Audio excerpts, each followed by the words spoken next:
For some of you, angel number 777 guys, check nyo yung ibig sabihin yan kasi baka may additional na mensahe sa inyo ang inyong mga anghel gabay. Merong kakatok na bagong opportunity sa inyo guys. Ayan. Merong kakatok na mga bago. Hindi lang isa, no? Mga bagong opportunities na parang hindi nyo inaasahan. Na parang magka-crash landing on you. Parang magla-landing on you, mga kapiksi, no?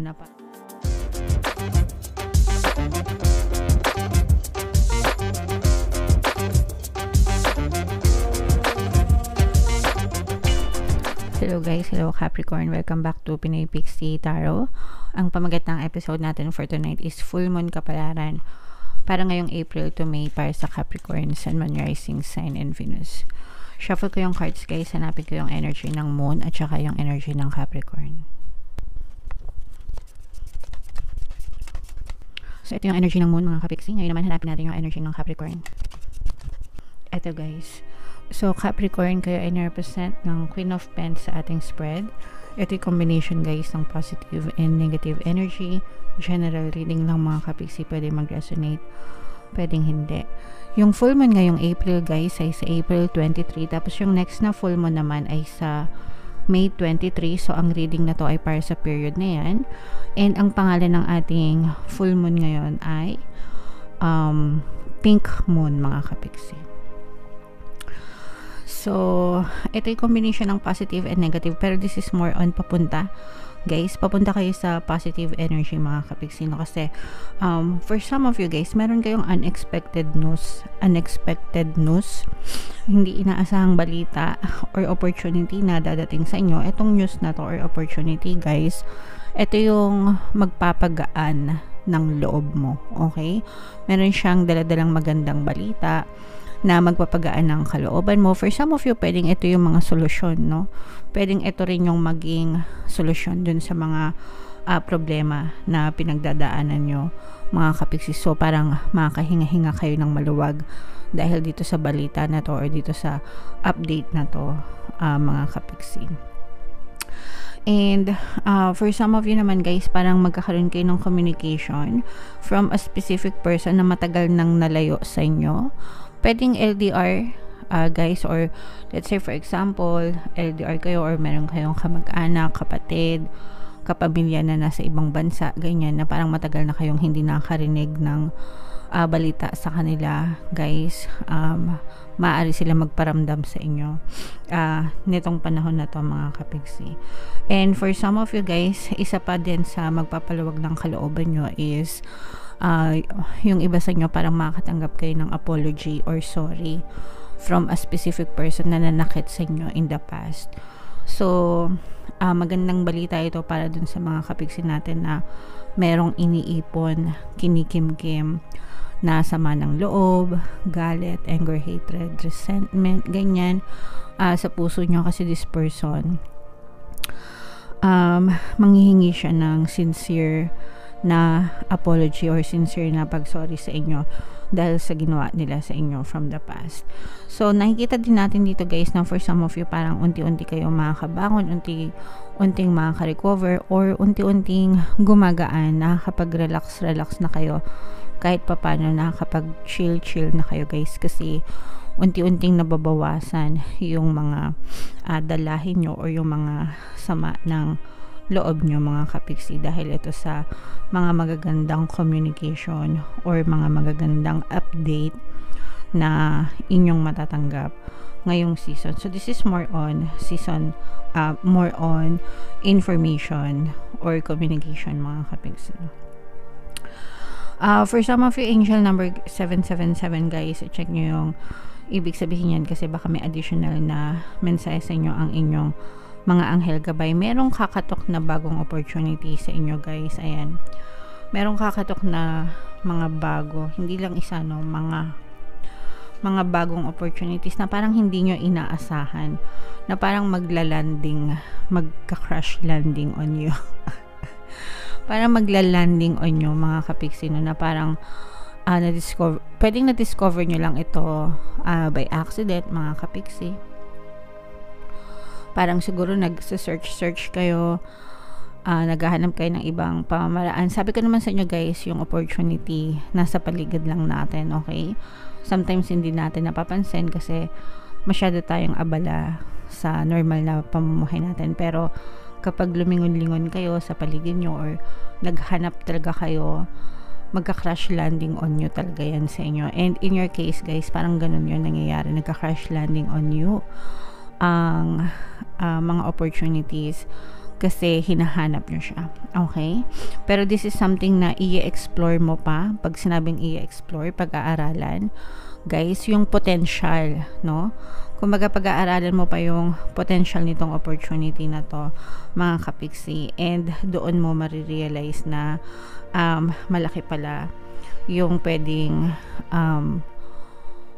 ibigay sa'yo, or parang malaking pagbabago yung pwedeng ilip, itaas, ilundag ng iyong kabuhayan dahil dun sa mga magagandang opportunities na to. So just keep on exploring mga kapiksi, kasi ganun naman guys, diba? Kaya nga try and try until you succeed, mga kapiksi. Kaya nga tayo merong ganong kasabihan, subok lang ng subok para malaman mo kung para sa'yo ba talaga yan opportunity na yan, mga kapiksi. Okay? So, yan guys, i-mind nyo yung mga magagandang energy dyan. Mind, mga opportunities, mind, crash landing on you. Mind, good communication, kasi nga diba sabi ko sa inyo kanina guys, maaari kayo magkaroon ulit ng communication from a specific person. So, i-mind nyo yan. Mind, apologies, ganyan. Mind, peace of mind, mind, recovery, mind, solution sa problema, kasi yan yung mga positive energies guys na lumabas sa reading nyo. And kapag positive guys, pinapamind ko talaga para maramdaman nyo, ma-feel nyo. Okay?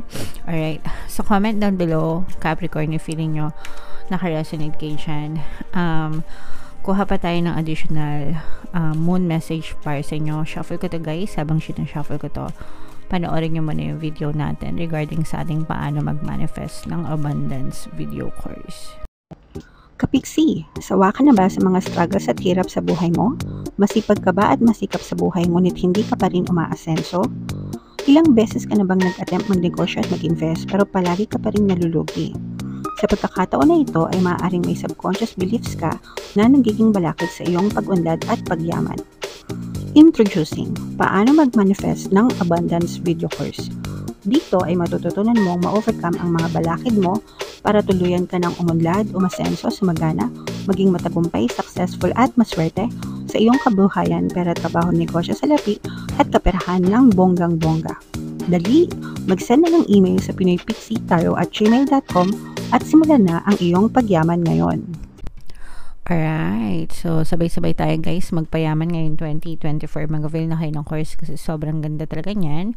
And good news mga kapiksi, dahil ngayong March ay April, until April 30 guys, magbibigay tayo ng 200 pesos na discount sa lahat na mag-avail ng course mga kapiksi. Kaya mag-avail na kayo, sobrang ganda niyan guys.